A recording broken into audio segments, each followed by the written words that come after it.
everyone, I'm Nurul Hazrina binti Nordin from UMPSP Lab, the Faculty of Electrical Electronics Engineering, University Malaysia Pahang Al Sultan Abdullah, the instructor for this course.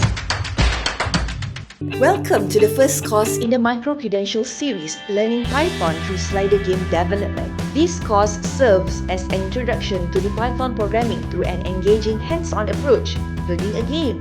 By the end of this chapter, you will gain fundamental programming skills and understand the key game development concepts. This is the first step in our three-part Micro-Credential series, followed by Micro-Credential number 2, which focuses on Raspberry Pi installation and configuration, and Micro-Credential number 3, which covers Raspberry Pi programming.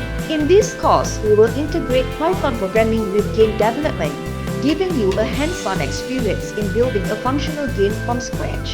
First, you will learn Python through developing a slider-based game, where you will implement player movement, design enemy behaviors, and create a scoring system and manage event timing, all essential elements of interactive game mechanics.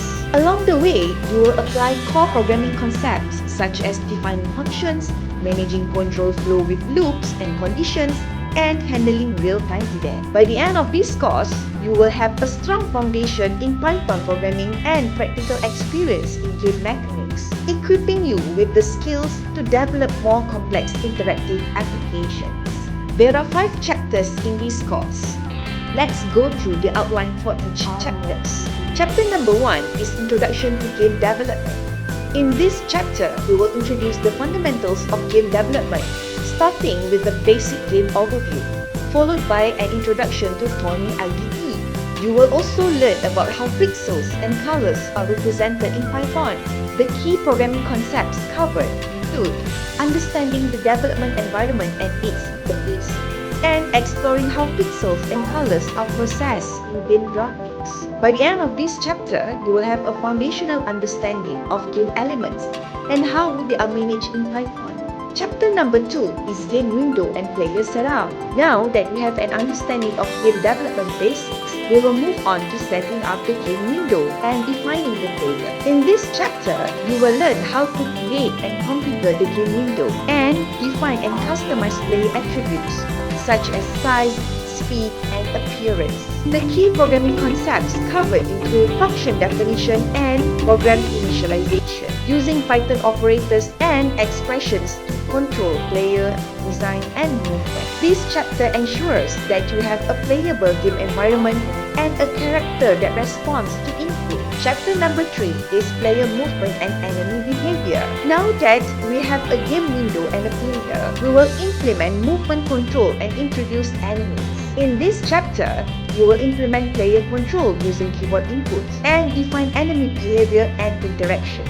The key programming concepts covered include control flow structures such as loops and conditions, and managing real-time movement and enemy actions.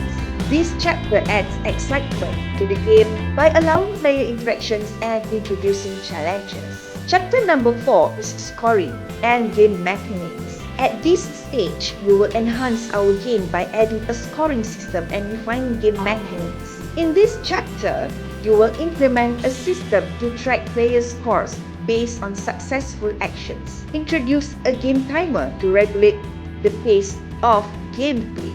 The key programming concepts covered include using variables to manage score tracking, understanding the importance of event timing in game development. By the end of this chapter, your game will have structured gameplay elements that provide feedback to the player. The final chapter, Chapter 5, Game Timing and Event Handling.